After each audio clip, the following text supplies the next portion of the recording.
And this is true in the sphere of art.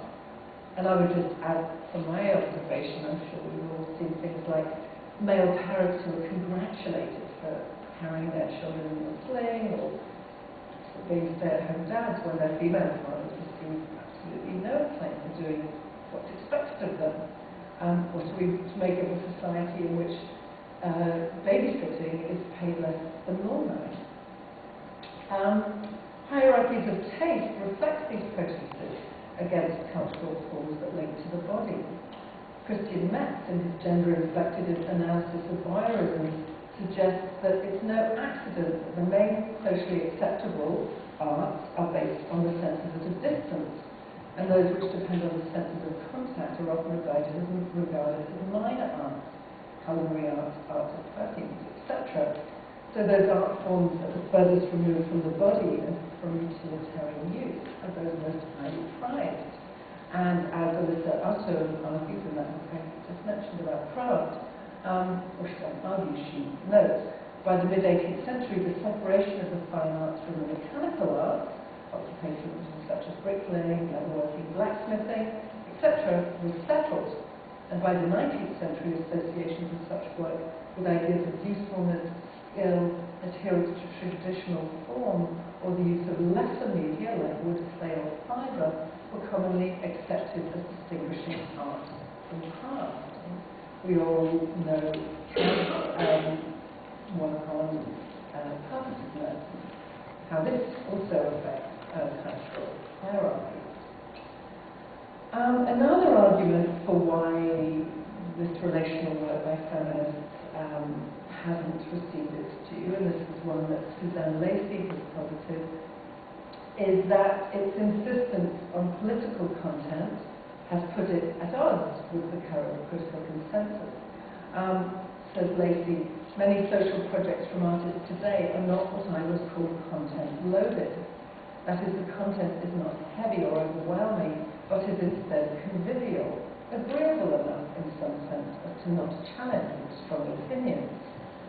And with one or two key exceptions, and White's definitely one of them, recent exhibitions of feminist art have backed up Lacey's observations by privileging levity over heavy content.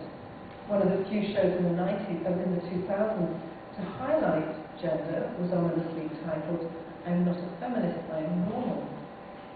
And when galleries do mount gender-based shows, they often give them a fun, feminist-like spin, what it feels like for a girl's night out.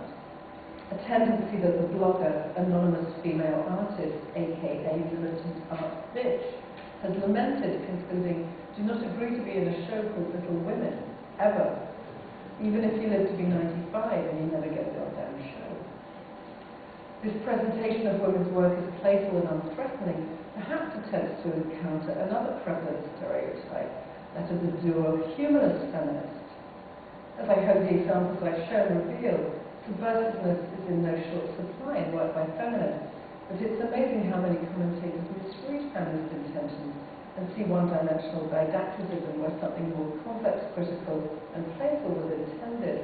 I was just looking up Meryl Laidman New Kelly's work, and I came across an interview between her and a French critic who asked Laidman what she felt like to be associated as the happy housewife from those maintenance work. After recovering from her shock, Laidman points out she was doing anything but reveling in the burden of domestic labour. I was talking about reorganising the world, not being happy with your broom. That's a joke. I'm talking about a world revolution. So just as the divide of time and place, and probably gender as well, led this French commentator to misread Laidman's intentions from 38 years before, the fact that a lot of art by feminists in the 60s and 70s received so little critical attention at the time, with a few key exceptions like Lucy Lippard, Jill Johnson, and then the UK Rosita Parker and Griselda Pollock, means that a lot of it was never recorded. So the job of recovering women hidden from history continues.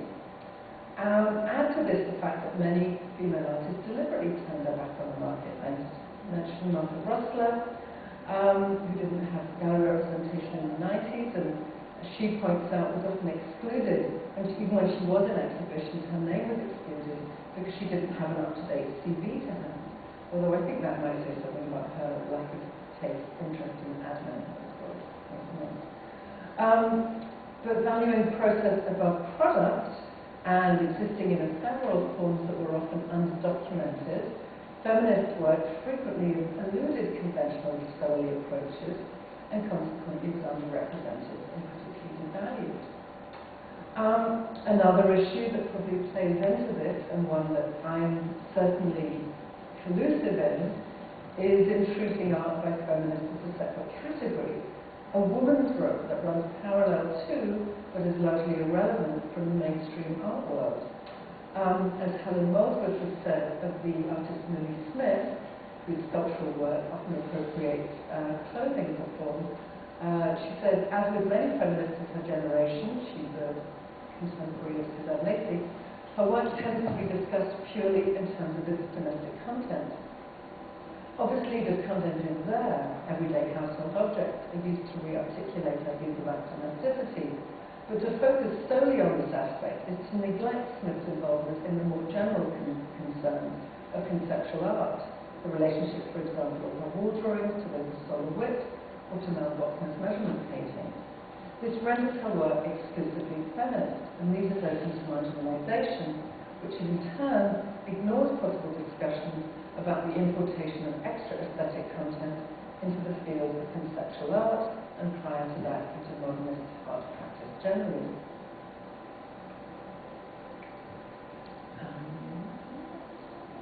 I'm just going to shrink that a bit. So let's just sort of fast forward a bit, because and I don't have that much time, so I will have to go through these projects fairly quickly.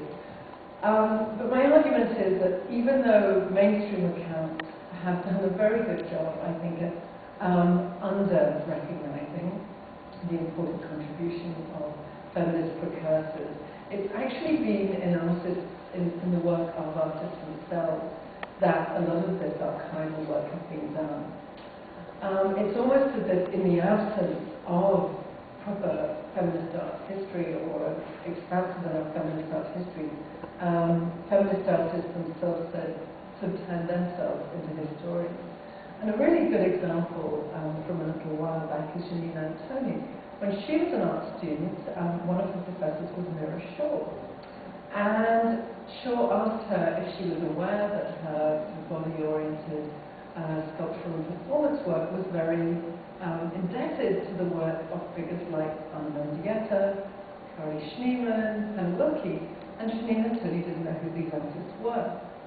So she went and studied and realized, quote unquote, she was making feminist art in the 70s. So rather than panic or disavow her influences, she decided to make this legacy and how to recall it the subject of her work.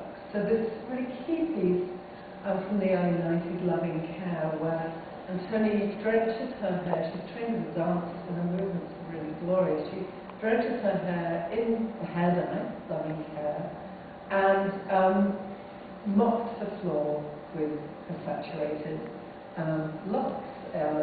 Clearly, Marilyn Euclid is in the background, as are other feminist artists. When she initially produced this work for an exhibition called The Autoerotic Object in New York, she just presented the gallery with the sort of presence, pattern presence.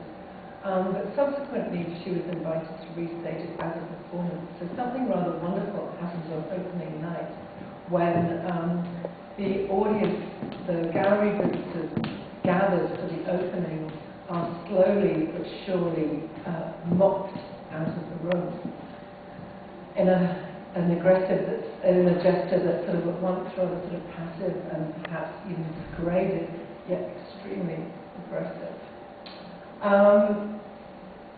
And she's made intimate relations the subject of a number of other works, including More, where she took items of clothing from various people and wove them together. This is just a little thing I came across, just a little kind of an homage briefly.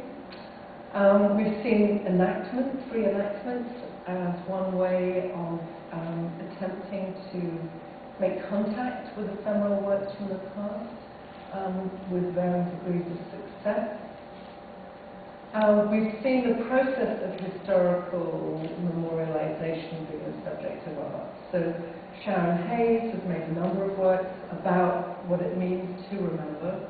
For this work, in the gallery, all you would see is a stack of stacked up VHSs with a note inviting you to take one and pass it along. If you took it home, and if you had a VHS player, so there's something about the work which is in itself somewhat outmoded and anachronistic. If you took it home, you would see a series of recordings of Sharon Hayes attempting to recall from memory the tapes that Patty Hearst made for her parents when she was a hostage of the Symbionese Liberation Army. As Sharon Hayes is recounting these passages, there's an invisible chorus who have the actual script in front of them correcting her. So the best remembered histories are always, there's always going to be slippages. We've seen a very intense investigation of the role of the artist. What is the artist, who is the artist performing for? What is the pressure on the artist to perform? As well as artworks that choreograph gallery visitors. So in the work of the British artist Carrie Young,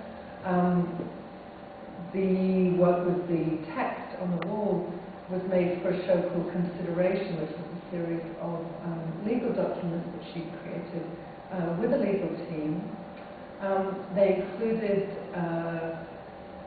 entry to the gallery in which visitors had prints made from their index fingers in forms which resembled police records, and then the prints were exhibited in the gallery as a reference to US immigration processes, as well as gene sequencing and the sort of challenge to the human right to own your own body. This piece on your left, Declared Void, is a kind of a mirror for Guantanamo within the gallery. Young created a legal grey area that would exist outside the US Constitution, akin to George Agamben's idea of a state of exception.